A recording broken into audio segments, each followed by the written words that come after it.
ඔයා දන්නවද ජිම් යන්නෙත් නැතුව ඔයාගේ බඩ ලෑල්ල වගේ අඩු කරගන්න පුළුවන් කියලා? දන්නේ නැත්නම් මේ වීඩියෝ බලන්න මේ අමුතු ලෝකා. ගොඩක් වෙලාවට බඩේ මේදේ තැම්පත් වුණාට පස්සේ තමයි බඩ නිරලා ඉස්සරහට ඇවිල්ලා කැත විදිහට බඩ පේන්න ගන්නේ. හැබැයි මේ මේදේ තත්ත්වය අයින් කරගන්න පුළුවන්ද? ඇත්තටම පුළුවන්. කොහොමද මේදේ කරන්නේ?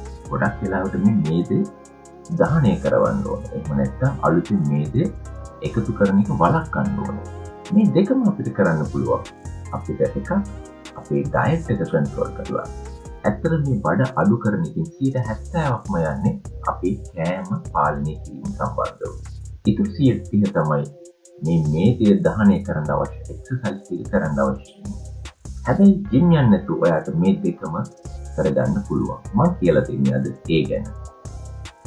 මේ බඩ අඩු කරගන්න තියෙන විශාලම බාධකය තමයි අපිට සීනි වැඩිපුර කෑම.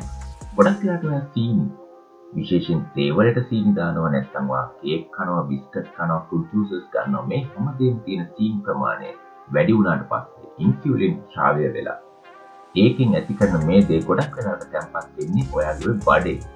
ඉතින් මට පුළුවන් නම් සීනි ටිකින් ටික විශේෂයෙන් සතියෙන් සතියට ප්ලෑන් එකක් හදාගෙන උපරිම සීනි ප්‍රමාණය අඩු කරගන්න මේ බඩ අඩු කරගන්න වැඩේ හරිම ලේසි. උදාහරණයක් විදිහට ඔයාට පුළුවන් ඔයාගේ තේක බොනකොට සීනි නොදා බොන්න. එහෙම නැත්නම් සීනි තේ හැන්දෙන් භාගයක් අතට අරගෙන ඒක පාවිච්චි කරන්න. ඒ විදිහට ප්ලෑන් එකක් ඔයාට තියෙනවා නම් මේ සීනි කියන එක අඩු කරගෙන ඔයාගේ බඩ අඩු කරගන්න පුළුවන්. මේ වෙනකොට ඔයා ලොකු බත් පිඟානකට චූටි එළවලු ටිකක් නම් අනුභව කරන්නේ. එහෙනම් ඔයාගේ බඩ අඩු කරගන්න අමාරුයි. ගොඩක් වෙලාවට ප්‍රෝටීන් අපි වැඩිපුර එකතු කරගන්න ඕනේ අපගේ ආහාරයට. උදාහරණයක් විදිහට මාළු, බිත්තර, මස් ටිකක්, එහෙම නැත්නම් පරිප්පු ටිකක් වැඩිපුර, එහෙම නැත්නම් ධාන්‍ය වර්ග ටිකක් වැඩිපුර. ඒ වගේ දේවල් තමයි එකතු කරගන්න ඕනේ. ඔයා ඔය ලොකුවට කන බත් පිඟාන විශේෂයෙන් ඔයා හැඳි 3ක් කනවා නම් පුළුවන් තරම් හැඳි එකමාරකට අඩු කරගෙන ඉතුරු ටික එළවලු සහ ප්‍රෝටීන් වලින් පුරව ගන්න. එහෙම කළොත් වාට ඉක්මනටම පුළුවන් බඩ අඩු කරගන්න. ඊළඟ දේ මම කලින් කිව්වා වගේ කොහොමද එක්සර්සයිස් කරලා තියෙන මේ දේ දහනය කරන්න කියන එක. ඇත්තටම හරි ලේසි දෙයක්. ඔයා දවසකට පැය භාගයක් ඔයාගේ ගෙදර ඇතුලේ එහෙම නැත්නම් ඒ වටේ නැත්නම් වගේ වත්තේ එක දිගට පැය භාගයක් ඇවිදින්න. සමහර අසනීප තියෙන කෙනෙකුට එක තැන ඇවිදින්න උනත් පුළුවන්. එහෙම නැත්නම් ඔයාට ගේ වටේ ඇතුලේ වුණත් නැත්නම් ඔයාගේ ළඟම තියෙන ග්‍රවුන්ඩ් එකට ගිහිල්ලා පැය භාගයක් ඇවිදින්න. මේක උදේට හරි එහෙම නැත්නම් හවසට හරි කරන්න පුළුවන් දෙයක්. සතිය අඩුම ගානේ දවස් 5ක්වත් මෙහෙම පැය භාගයක් ඇවිදින්න. ඔයාට ඒකත් කරගන්න බැරි නම් ඔයා වැඩට යනකොට එනකොට ඔයා වෙනද ත්‍රිවිල් එකේ යන කිලෝමීටරයක් විතර.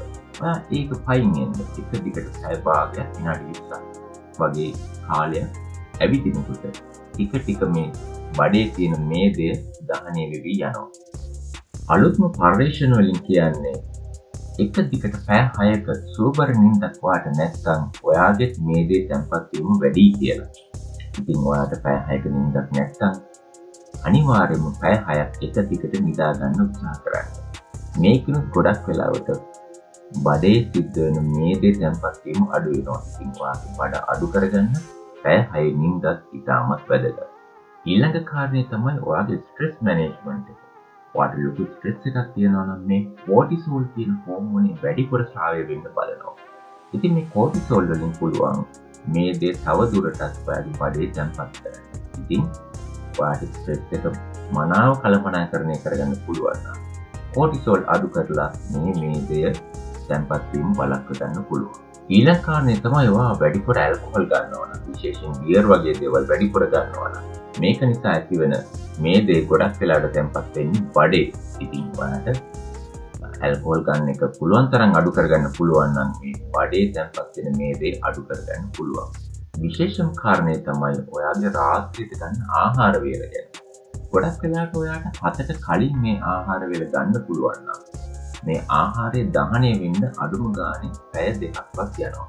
ඉතින් ඔයා නිදාගන්නේ රෑ 10කට. අපි කාලය දෙනවා මේ ගත්ත ආහාරයට දහනය වෙන්න. ඔයා රෑ 9ට කාලා 10ට නිදා ගන්නවා නම් ඔයාගේ මේදේ තැම්පත් වීම ඇත්තටම වැඩි වෙනවා. ඒ නිසා පුළුවන් තරම් කලින් රාත්‍රී ආහාර වේල ගන්න. අර මම කිව්ව විදිහට ප්‍රෝටීන් වැඩි කරලා කාබෝහයිඩ්‍රේට් අඩු කරලා ගන්න බලන්න. මේකත් ගොඩක් වෙලාවට බඩ අඩු කරගන්න පුළුවන්.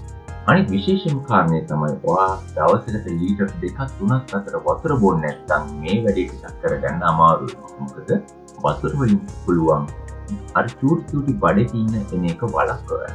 ඉතින් ඔයා කන එක අඩු වුණාට පස්සේ ඉබේම මේ දේ බඩේ තැම්පත් වෙන එක අඩු වෙනවා. ඉතින් මේ පියවරවල ටික අනුගමනය කරලා ඔයාගේ බඩක් ලෑල්ල වගේ අඩු කරගන්න පුළුවන්. හැබැයි ඔයාගේ කැපවීම සහ එක දිගට මේ දේ කරන්න අවශ්‍ය වෙනවා. එහෙම නැත්නම් ප්‍රතිඵලයක් ගන්න වෙන්නේ නැහැ. ඉතින් ඊළඟ සතියේත් අපි හම්බ වෙමු මේ අමුතු ඩොකා YouTube channel.